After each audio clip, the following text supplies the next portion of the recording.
목사님이 얼마 전에 다트 게임을 한 적이 있습니다. 그런데 제가 다트 게임에 소질이 있는지 몰랐는데 그날 다트를 던지면서 알게 됐죠. 아, 나는 다트에 소질이 좀 있는 것 같다. 다트는 사실 생각해보면 정말 단순한 게임이에요. 단순하지만 생각보다 어려운 게임이기도 하죠. 정해진 표적이 있고 그 표적에 가깝게 던질수록 높은 점수를 받을 수 있는 게임입니다. 그런데 표적을 향해 날아가지 않고 방향을 잃게 되면 전혀 점수를 얻을 수가 없게 되죠.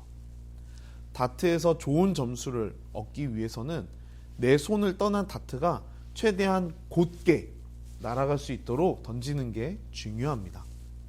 바로 표적을 넘어가지 않도록 말이죠. 예전에 이스라엘 백성들이 썼던 언어인 히브리어에는요, 하타트라고 하는 단어가 있습니다. 이 하타트라고 하는 단어의 뜻이 무엇이냐면 바로 표적을 벗어나다라는 뜻이 있습니다. 그런데 이 하타트라고 하는 단어에 또 다른 뜻이 있는데요. 바로 죄라고 하는 뜻이 있죠. 즉 하나님이 정해주신 표적을 벗어난 삶을 사는 것을 죄라고 정의하고 있는 것입니다. 하나님은요, 우리 모두 각자에게 나름의 삶의 이유와 목적을 주셨어요. 그리고 축복된 삶을 하나님께서 직접 인도해 주십니다. 그런데 내 고집과 내 욕심대로 하나님의 뜻이 아닌 내 마음대로 산다는 것은 바로 심각한 죄가 되는 것입니다. 우리는 지난 몇 주 동안 솔로몬을 통해서 지혜, 이것에 대해서 배웠습니다. 지혜로운 삶이란 하나님이 우리들을 창조하실 때 만들어주신 우리 나름의 목적 그대로 살아가는 삶을 뜻합니다. 얼마 전에 아이폰 12가 출시되었는데요.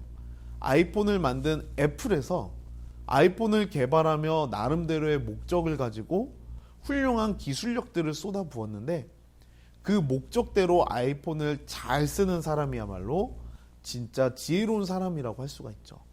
그런 것처럼 우리를 만드신 삶의 목적대로 살아가는 것은 정말 지혜로운 삶이라고 할 수가 있습니다. 그런데 반대로요, 하나님이 우리에게 허락하신 삶의 목적에서 벗어나서 내 욕심대로 살아가는 것은 하타트, 즉 죄된 삶이 될 수밖에 없습니다. 솔로몬은 성경에 나오는 모든 인물들 중에서 가장 지혜로운 자라는 칭송을 받아왔던 사람이에요. 그런데 그가 어떻게 이런 지혜를 얻게 되었죠? 아마 기억하고 있을 것 같은데요. 하나님께서 솔로몬에게 찾아오셔서 내가 내게 무엇을 줄고 물으실 때 솔로몬이 무엇을 달라고 했나요? 바로 지혜였어요. 그런데 여러분들, 그때 그 장면을 다시 한번 자세히 살펴볼까요? 열왕기상 3장 9절을 보면 알 수 있지만 솔로몬이 하나님께 달라고 했던 지혜는요, 사실 듣는 마음이었어요. 자세히는 하나님의 음성을 듣는 마음이었습니다. 진짜 지혜는요, 머리가 갑자기 좋아지고 암기력이 좋아지는 것이 아니라 우리의 창조주 되시는 여호와 하나님의 음성을 들을 수 있는 듣는 마음이라는 것입니다. 하나님이 우리들에게 원하시는 것이 무엇인지, 나를 통해서 이루시고자 하시는 뜻이 무엇인지를 아는 것이야말로 진정한 지혜라고 할 수 있는 것이죠. 솔로몬은요, 세상에서 가장 지혜로운 사람이었어요. 그런 솔로몬에게 하나님은 계속해서 주님의 뜻을 알려주시고 지혜로운 삶을 살아갈 수 있도록 끊임없이 그의 삶을 인도해 주셨습니다. 하나님은 그에게 여러 가지 법을 제정해 주셨는데 그 중에 하나는 바로 오늘 본문의 2절에서 말씀하고 계신 것처럼 이방 여인들과 통혼하지 말라는 것이었습니다. 통혼하다라는 단어는요, 다른 뜻으로 들어가다, 받아들이다 라는 의미가 있습니다. 즉 결혼을 한다는 것은 그들의 문화와 관습까지도 인정해서 다 받아들인다라는 것을 의미하는데요. 그렇게 되면 이방 여인들이 섬기는 이방 우상을 함께 받아들이게 된다는 것을 뜻합니다. 그렇기 때문에 하나님께서는 이방 여인과의 결혼을 허락하지 않으셨던 것이죠. 그런데 솔로몬은 왕이 되고 세상의 모든 것들을 갖게 되면서 이미 멈출 수 없는 교만의 길을 걸어가고 있었습니다. 그때 당시에는 이방의 여인과 결혼을 한다는 것은 단순한 결혼을 뜻하는 것이 아니었어요. 이것은 민족과 민족의 만남이자 결합이었고 오늘날의 중요한 외교적인 행위와도 마찬가지였던 것이죠. 솔로몬은 하나님이 이방 여인과 결혼하지 말라고 하셨던 그 음성을 더 이상 듣지 않았습니다. 그는 되도록 많은 이방 여인들과 결혼을 맺어서 많은 이방 국가들과 안정적인 외교 관계를 맺어가고 싶었던 것이죠. 솔로몬은 하나님의 명령에도 불구하고 왜 이방 여인들과 결혼을 했을까요? 오늘 본문 말씀의 1절을 보면 이방의 많은 여인을 사랑하였으니 라고 기록되어 있습니다. 그런데 여기서 사랑하다 라고 번역되긴 했지만 본래 뜻은요, 정상적인 사랑을 의미하지 않습니다. 마치 애착 인형과 같이 정상적이지 않은 애착 감정을 갖고 있는 것이죠. 즉, 그 이방 여인들을 사랑하기 때문에 결혼한 것이 아니라 그 수많은 여인들과 결혼하며 자신의 권위가 드높아진다고 여겼던 것 같아요. 그는 이미 여호와 하나님을 사랑하는 것보다 많은 여인들과 결혼함으로 인해서 자신이 드높아지는 것을 더 중요하게 여겼던 것입니다. 솔로몬은 그렇게 인간적인 방법으로 나라를, 국가를, 민족을 지키려고 했던 것 같습니다. 하지만 그것은 결코 하나님의 뜻과는 전혀 다른 하타트, 즉 죄에 불과했습니다. 결국 솔로몬과 결혼을 한 수많은 여인들, 오늘 본문에 기록된 것만 봐도 아내가 700명, 처분 300명을 삼아서 무려 1000명이 넘는 이방 여인들을 아내로 삼았던 것이죠. 1000명의 여인을 아내로 맞았다는 것도 놀라운 일이긴 하지만 중요한 것은요, 하나님이 반대하신 이 이방인과의 결혼을 통해서 거룩한 하나님의 나라의 백성들 속으로 1000개가 넘는 우상들이 쏟아져 들어오게 된 것입니다.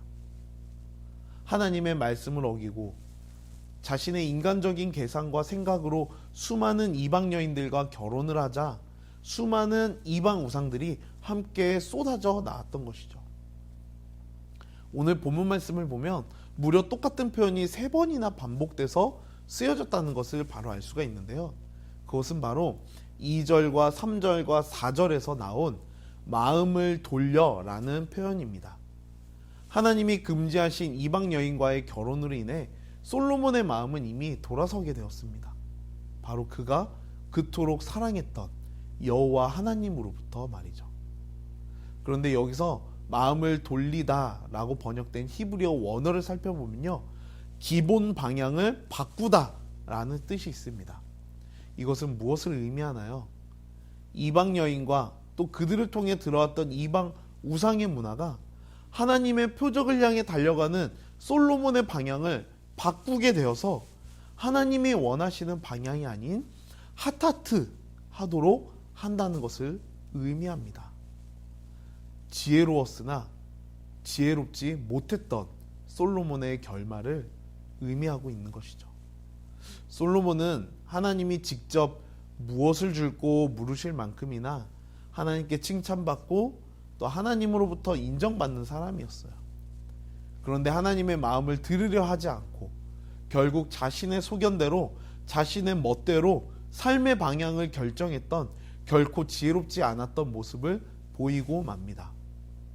결국 솔로몬은 오늘 본문 말씀 4절에서 말씀하고 계신 것 같이 결국 하나님 앞에 온전하지 못한 자가 되어버리고 말았습니다. 하나님 앞에 온전하지 못하게 되었다라는 말은요, 하나님과의 친밀했던 관계가 멀어지게 되었다는 것을 의미합니다. 이 세상을 살아가면서 우리의 마음을 돌이키게 하려는 것들은 무엇이 있을까요? 예배를 방해하고 거룩의 삶을 방해하는 것들이 우리 주변에 많이 있을 수 있습니다. 그리고 특별히 중요한 시험 기간이 다가올수록 예배를 타협하게 만드는 것들이 꼭 생겨나는 것 같아요.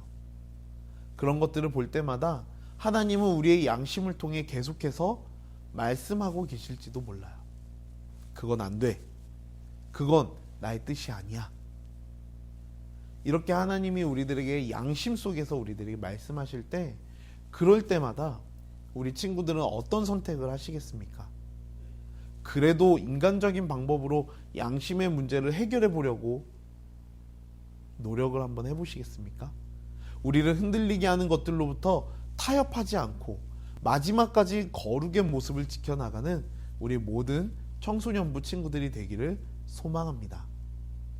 네, 함께 기도하겠습니다. 참 사랑이 많으신 하나님, 이 세상을 살아가다 보면 우리를 유혹해 하는 많은 것들이 있습니다. 우리가 그 유혹에 빠지지 아니하며 하나님이 우리들에게 원하시는 것이 무엇인지를 듣는 마음을 허락하여 주셔서 하나님이 우리들에게 허락하신 삶의 목적이 무엇인지 발견하며 그 목적대로 살아가는 우리 모든 친구들이 될 수 있도록 도와주시옵소서. 예수님 이름으로 기도드렸습니다. 우리 이 시간 주기도문으로 오늘 예배를 마치도록 하겠습니다. 하늘에 계신 우리 아버지여, 이름이 거룩히 여김을 받으시오며 나라가 임하시오며 뜻이 하늘에서 이루어진 것 같이 땅에서도 이루어지이다. 오늘 우리에게 일용할 양식을 주시옵고 우리가 우리에게 죄 지은 자를 사하여 준 것 같이 우리 죄를 사하여 주시옵고 우리를 시험에 들게 하지 마시옵고 다만 악에서 구하시옵소서. 대개 나라와 권세와 영광이 아버지께 영원히 있사옵나이다. 아멘.